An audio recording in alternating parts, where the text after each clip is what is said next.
muito Nutelinha esse negócio aí. Porque o professor manda fazer 3 séries. Que o professor manda... Quando eu treino há 30 anos, faço tudo o contrário que os caras falam, é o resultado. Será que treinar errado dá resultado? Olha, eu vou te dizer, surpreendentemente, que dá.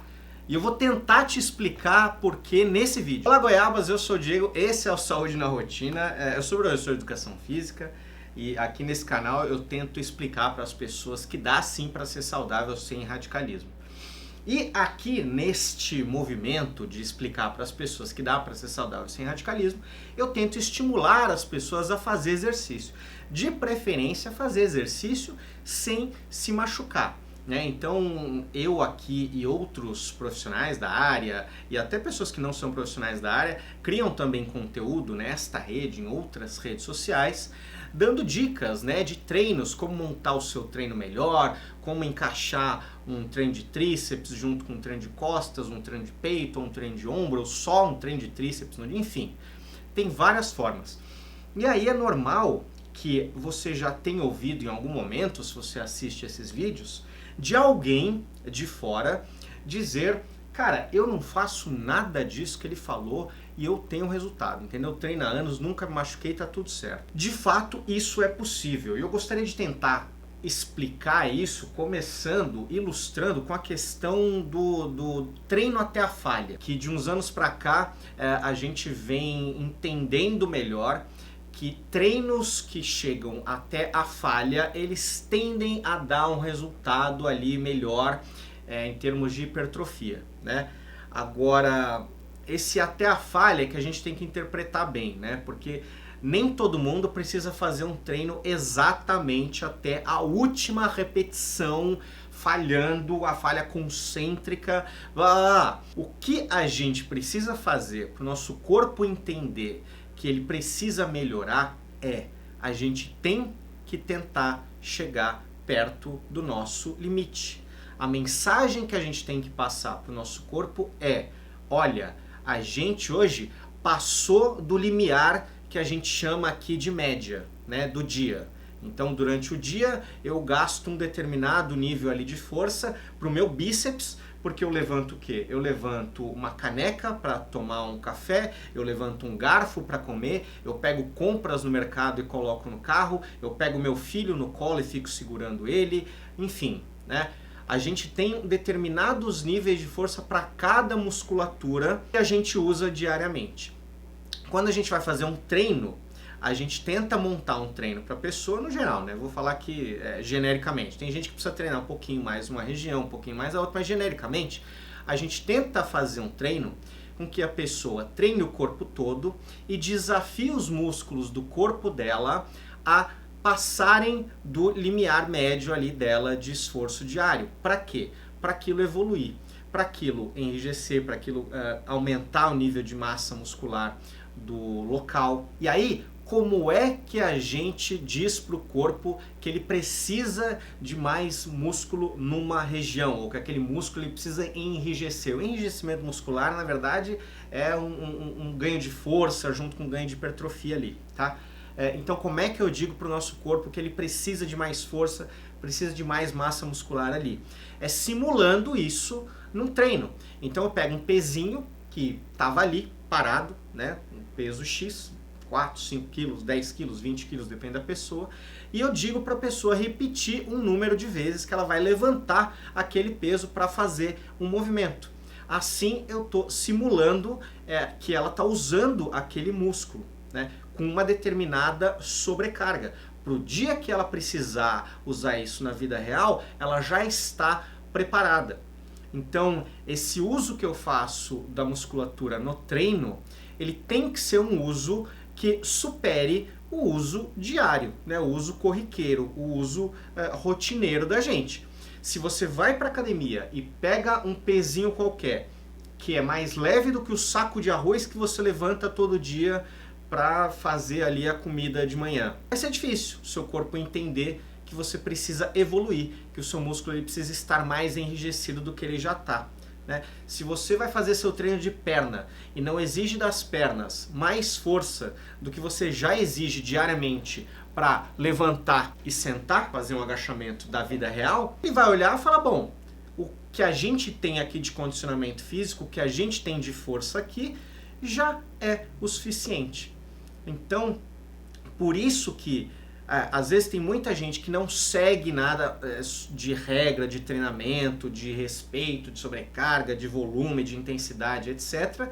E ainda assim consegue ter resultado. Tá? Os estudos sobre treinamento físico, treinamento de força, sobre biomecânica, enfim, são estudos relativamente recentes. Tem muitas áreas aí que tem estudos de, sei lá, 300 anos, 200 anos, sabe? Tem cientistas físicos, né? Einstein, Newton, porra, são centenas de anos que nós estamos falando. Treinamento de força é uma coisa mais recente. Então, os estudos que tem são estudos do final do século XX, entrando no século XXI. Então, tem muita coisa nova que a gente vai aprendendo. Então, quando a gente tem conhecimento disponível, a melhor coisa a fazer é a gente tentar usar esse conhecimento para quê? Para melhorar o treinamento físico das pessoas na prática, para diminuir risco de lesão, mas isso não impede, por exemplo, da galera treinando na época do Schwarzenegger, por exemplo, de ter tido bons resultados. Quantos deles se machucavam treinando? É um número legal de comparar, né? Que seria legal da gente estudar, né? O número de lesões com treinamento aplicado direitinho, ele tende a diminuir, porque você consegue ter uma percepção melhor de equilíbrio, de sobrecarga e descanso. Agora, risco de lesão, todo mundo tem, né? Todo mundo tem. Você pode fazer tudo certo ali, treininho, progressão certinha, técnica do movimento certinha. Em algum momento você pode dar azar. Você talvez já conheça também alguns fisiculturistas que já se machucaram, né, treinando. E acontece, gente, acontece. Tem muito de casualidade também na questão da lesão. Mas tudo que a gente faz quando a gente vai elaborar um programa de treino individualizado, pensando na pessoa, com regras e técnicas aplicadas para lá, é para diminuir risco de lesão e aumentar a eficiência do treinamento, né? Fazer a pessoa chegar no resultado dela mais rápido. Então alguém que diz, eu não seguia nenhuma dessas regras aí, treinei a vida inteira e tive resultado.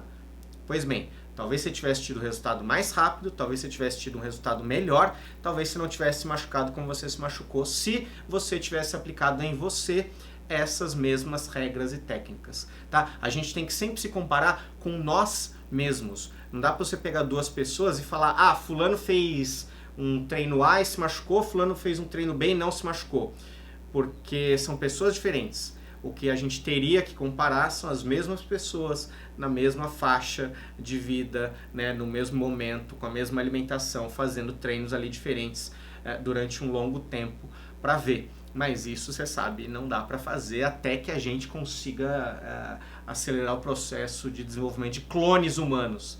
Aí a gente vai conseguir fazer. Mas, curiosamente, mesmo em estudos com gêmeos, né, a gente vê que às vezes um mesmo treinamento ele não tem resultados semelhantes de duas pessoas. Então é realmente muito complicado você enxergar o ser humano como uma máquina, né? De se fizer tudo aqui assim na planilhinha, vai dar esse resultado. Se você fizer um pouquinho a planilhinha para cá, vai dar esse resultado, vírgula tanto. Não dá, né? Às vezes eu recebo pergunta no Instagram, se você não me segue lá, me siga inclusive, de gente querendo saber, falando, quantos quilos eu vou perder se eu começar a fazer tal exercício? Eu não sei, sabe? Você tem que começar a fazer. Dá pra gente ter uma estimativa de gasto calórico. Agora, quantos quilos você vai perder? Qualquer vídeo, produto, curso, conteúdo, livro que te disser perca X quilos em determinado tempo, ou a pessoa está usando a estratégia ali da língua portuguesa, né, do até tantos quilos, e até 10 quilos pode querer dizer 100 gramas, vamos lembrar disso, ou a pessoa está dizendo entre tanto e tanto, mas mesmo assim é um chute. Tá? Mesmo assim é um chute. O ser humano ele é muito moldável, tá? O ser humano a gente aguenta se adaptar a diversas situações. O ser humano ele evoluiu em diversos ambientes, com diversas temperaturas. Tem gente que gosta de comer mais, tem gente que se adapta melhor comendo menos, tem gente que se adapta melhor dormindo X horas por dia, outros dormindo menos. A gente tem uma grande média, né? E dentro dessa média a gente consegue manipular essas variáveis para a gente ter a maior possibilidade de um resultado legal de sucesso, combinada com uma menor possibilidade de um risco ali de lesão, tá? Mas o mundo não é 880, o mundo não é sim ou não, né? O mundo não é essa dualidade simplista, né? A gente está aqui nesse emaranhado no meio do caminho, tentando fazer o melhor possível, se machucando o mínimo possível, né? Eu já falei para vocês em outros vídeos que todo exercício ele tem um custo para o nosso corpo e ele traz um benefício para o nosso corpo. Tem exercícios que têm um custo maior, um benefício não tão alto, tem exercícios que têm um benefício maior com um custo menor. Isso a gente também vai aprendendo ao longo do tempo, né? Então a gente consegue também ir indicando, falando, olha, esse exercício pode ser que tenha com um risco de lesão menor para você fazer, tá? Tem um que tenha um custo menor para o seu corpo. E você saber escolher exercícios com custo menor, exercícios mais simples de fazer para iniciantes, é o que pode fazer a diferença, por exemplo, para você manter alguém na prática de atividade física durante meses e anos, que é o que vai acabar dando resultado para o cara. A gente, para ter resultado, a gente precisa se manter fazendo exercício com regularidade. Se a gente se machuca, vive nessa de machuca, espera para recuperar, machuca, fica quieto, descansando sem treinar para poder recuperar, você fica num eterno vai e volta, né? Então a melhor coisa a fazer é a gente conseguir entender quais exercícios têm um custo menor e que podem oferecer para a gente um benefício maior, para a gente conseguir uma caminhada longa, porque exercício é para a vida, né? Exercício não é para o verão. Eu tentei explicar aqui então por que algumas pessoas conseguem ter resultado mesmo sem seguir tantas regras e princípios de treinamento certinhos, mas me diz aqui embaixo nos comentários o que você achou. E se você não está inscrito ainda no canal, gostou do vídeo, se inscreve clicando aqui. Continua vendo os vídeos do canal aqui e um beijo para você.